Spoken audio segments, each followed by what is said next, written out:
What's happening, Panda Nation? Peter Von Panda here. I just picked up a set of headphones that I wouldn't have picked up if they hadn't been used.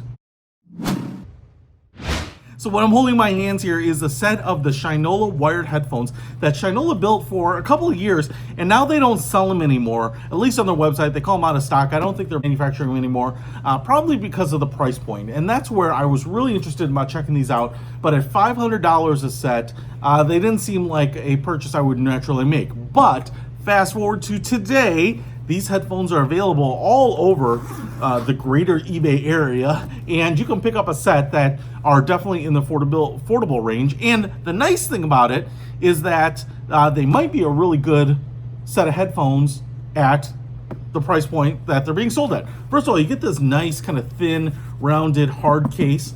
Zippered right there. It says Shinola Detroit on it, and they came in a variety of color combinations.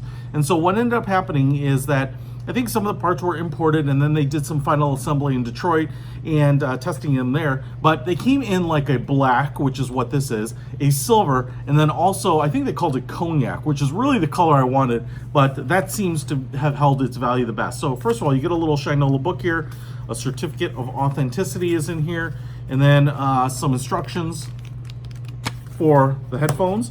We have a little like felt pouch, and in that pouch comes what you're gonna need is your 3.5 millimeter cable.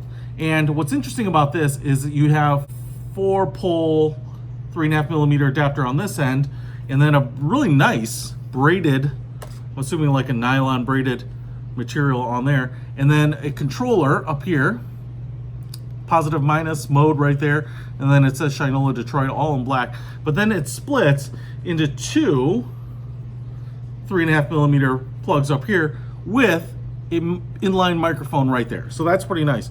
But you need that because these are not Bluetooth headphones. In fact, they're just standard wire headphones. And now there were a couple things that I really noticed about these when I pulled them out. First of all, you have the 3.5 millimeter holes right down here, so you're gonna absolutely have to put those in.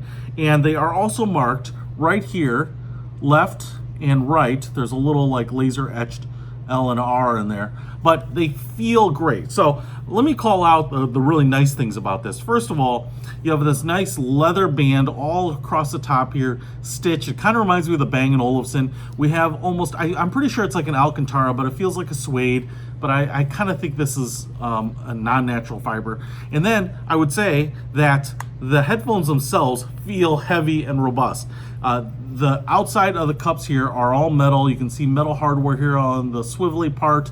And even right here, these attachments are all metal with, you know, Phillips head screws in there. Just really nice. You can see kind of the matte black finish here with the polished cup here. This is like a brushed on like the silver ones, and then these, you know, I think these might be genuine leather, almost maybe like a lambskin or something like that. They're very soft, they feel nice, they have nice padding in there.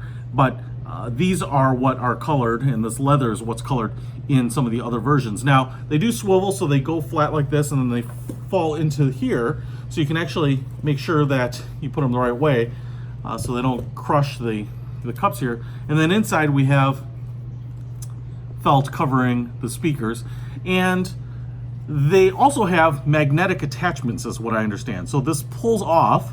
You can see there the hardware, the little speaker grill, the 4 magnets that hold it on. You get a nice good look at what that looks like. And then you have this attachment so that you could maybe easily replace it, clean it, whatever. Theoretically, I would assume if they had continued to sell them, maybe you could buy the different ear cups and the different leathers. But the other thing that I really noticed about these is that they were smaller than I expected. I actually expected them to be kind of over-the-ear muffs, and they're quite a bit smaller than some of my other headphones. Now, I will call them like on-ear because you can see my ear, the top of my ear is about where the top of the cup is, and the bottom of my ear is where the bottom of the cup is, right there. So they're gonna sit on ear, and they are adjustable. You can see they kind of stretch out of this housing right there. That's where they stretch. And so I have a very big head. Make sure I put them on the right way, just like that. And they are kind of stretched to the max right now, but they fit great. And they actually have pretty good standard passive noise isolation because I'm kind of hearing things a little muffled right now. I'm probably shouting, but The real big thing about this is that they didn't get really rave reviews when they came out. People called them kind of a pretty standard headphone. I get they didn't fully manufacture and assemble them in Detroit, but they really feel pretty nice. And especially when you're getting a set of headphones, the perception of a high quality manufactured piece is sometimes hard to find. Now, I am going to just tell you what I think of the sound here, and I'm going to listen to some Muzak for the first time. All right, guys. I'm listening to the Alphaville Forever Young, and I've been listening on different volumes, and I'm probably shouting a little bit here. A couple things that I want to say about it is that I think they're pretty great. Now, I get that they're wired, and so that is always going to have an inherent advantage over Bluetooth headphones. And I use a lot of Bluetooth headphones, so maybe I am just kind of desensitized to that quality. But I was listening to this at different volume levels. They never distorted. It sounded really good. I would say the vocals were really punchy and very, very clear. This particular song did not have a lot of bass, so I wasn't getting a lot of like that punchy bass to it. So I went over to Kanye, Power. This song has a lot more bass, and as I scroll through the volume here, up and down, it sounds really good to me. In fact, I think what I will be using these headphones for are when I am sitting down at my computer. So I have a 3.5mm jack, just like you probably do on your computer. And when you want to listen privately to something, to throw this in as opposed to using Bluetooth headphones or just listening through the speakers, especially if you're listening to music or trying to participate in a webinar or something like that, I think that this is going to sound a whole heck of a lot better than just about anything else that you can use. Now, are they the best headphones in the world? I'm not really an audiophile, so in full disclosure, I can't tell you what great headphones sound like.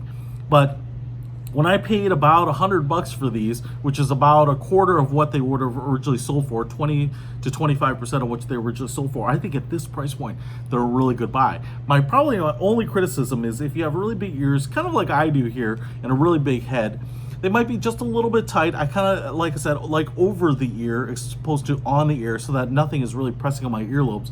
But, even after listening to a few songs here, it's not uncomfortable. It's just that some, when they don't press on the ear and only on my head, you don't even feel them on the ear. So I think they look pretty good. I think they feel great. And man, the sound is pretty great. And so if you want to pick these up, I'll put a link to them in the description if I can find them. You're going to have to hunt them down a little bit now because they're not in the manufacturing cycle anymore, but pretty good buy at this price point. I like them. Peter von Panda. Out.